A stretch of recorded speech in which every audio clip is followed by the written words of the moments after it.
Merhabalar, kanalıma hoş geldiniz. Balkonunuzda, bahçenizde bu çiçeği yetiştiriyorsanız şimdi tam onun budanma zamanı.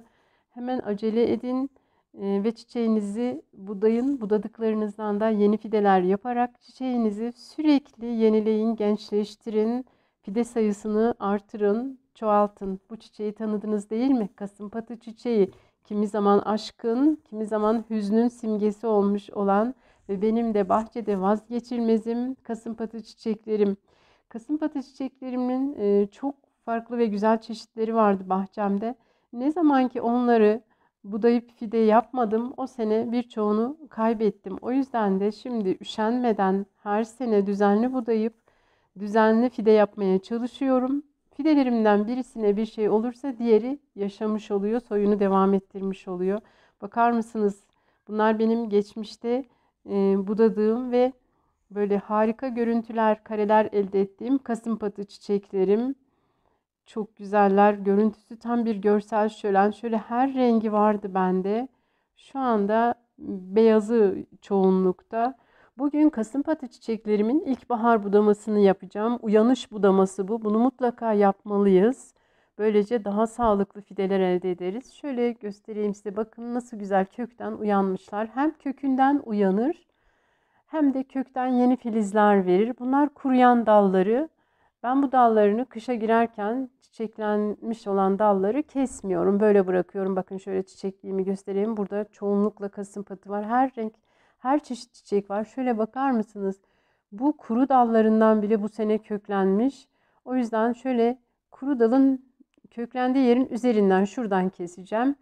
Normalde eğer bu dal iyice kurumuşsa ve üzerinde filiz yoksa toprak seviyesinden kesebiliriz.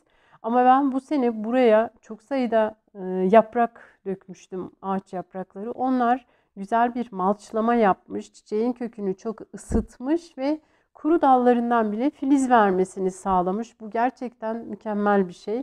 Ben şu kuru yaprakları, kuru dalları, ağaçlardan dökülenleri böyle çiçeklerimin köküne sonbaharda koyarak malçlama yapıyorum. Böylece çiçeklerimin kökünü ısıtarak onları kışın donmaktan korumuş oluyorum. Bizde hava çok soğuk oluyor. Kuru soğuk bizde çok fazla oluyor ve çiçeklerimin çoğu kışın donabiliyor. Şimdi ben uyanmış olan bu kasımpatı çiçeklerimin bütün kuru dallarını temizleyeceğim. Size de tüm püf noktalarıyla anlatacağım. Lütfen videonun sonuna kadar beni dikkatle izleyin. Çiçek bakımlarınızı benimle yapın. Harika çiçekleriniz olsun ve her sene çiçek ekmek zorunda kalmayın. Ben her sene çiçek ekmiyorum. Ekmiş olduğum çiçeklerimi çok yıllık bitkilerden tercih ederek onları korumaya çalışıyorum. Sonbaharda çiçekli dallarından şöyle bir saksıya biraz kırıp fide yaptım. Sonbaharda fide olur mu diye bana soranlar çok oluyor. Böyle denemek istedim ben de. Daha önce de denemiştim, hiç tutmamıştı. Bu sene de koydum, bakalım bekliyorum. Tutup tutmayacağını birlikte göreceğiz. Şimdilik onlara dokunmuyorum. Hemen şimdi bu filiz veren yerin üst kısımlarından alıyorum. Eğer bu dal tamamen kurumuşsa, üzerinde hiç filiz yoksa toprak seviyesinden kesebiliriz. Yeni gelen kasımpatı çiçeklerim görüyorsunuz. Çok güzeller, gayet sağlıklılar. Bu ilkbahar budaması, birinci budama oluyor. Yaklaşık Haziran sonuna kadar toplamda 4 budama yapabiliriz. Onları da size göstereceğim. O yapacağımız budamalarda bol çiçek açtırma budaması olacak. Bu şimdi canlanma, temizlik budaması oluyor. Şöyle filizlerin hemen üzerinden kesiyorum. Çünkü çok güzel filizler vermiş. Şu dallar tamamen kurumuş. Bunları böyle alıyorum. Buradaki malç olarak yaptığım kuru yaprakları temizlemeyeceğim şu anda. Bunlar yağmur yağarsa, güzel yağışlı bir ilkbahar olursa hepsi gübre haline dönüşecekler ve buradaki çiçeklerimi besleyecekler. Burada çok sayıda çiçeğim var. Hüsnü Yusuf, Aynı Sefa, papatyalar, birçok çeşit var burada. Çilek bile var görüyorsunuz. Şöyle göstereyim. Hemen 5 dakikada ben böyle tıkır tıkır hepsini kestim. Bunlar Hüsnü Yusuflarım. Aslan ağızları var burada. Hüsnü Yusuflar, çilekler, her şey var. Bu da aslan ağızlarını budamıştım. Aynı sefa çiçeklerimi de budamıştım. Size budamasını da göstermiştim. Her türlü çiçeği şimdi budama zamanı. Ağaçtan erik düşmüş. O da hala çürümemiş burada. Kurak bir kış geçirdik diyebilirim. O yüzden bu yapraklar çürüyüp gübre haline dönüşemediler. Şöyle Kestiklerim hala yeşil. Bu sene kış çok soğuk olmadı geçmiş yıllara göre. O yüzden de kasımpatı çiçeklerim tamamen kurumadı bile. Şöyle birazcık fide yaparak ayırdım. Kasımpatı çiçeğinden fide yapma videom var. Oradaki gibi ayırıp buradaki saksıya bu dallarından saplamak istiyorum. Bunu da ilk defa yapıyorum. Bu dallardan tutma şansı çok düşük ama bir denemek istiyorum. Çok yeşil görünüyorlardı. O yüzden acaba bu ilkbahar budamasındaki yeşil dallardan fide olur mu diye ben de bir denemek istedim. Normalde bunlar olmayabilir. Bunlar da benim bu sene saksıda almış olduğum kasımpatı çiçeklerim. Onları kapalı bir balkonda tutmuştum. Bakar mısınız? Tohum bile yapmış sanki. Bu çiçeğin kuruduğu yerde hemen tohumunu bırakıyor. Bunun içerisinde tohum olma ihtimaline karşılık şöyle bunu da çiçekliğime serpiyorum bu tohumları. Sadece döküyorum. Üzerine toprak dökmeyeceğim. Suyla onlar aşağı doğru inerek çok güzel filizlenebilirler.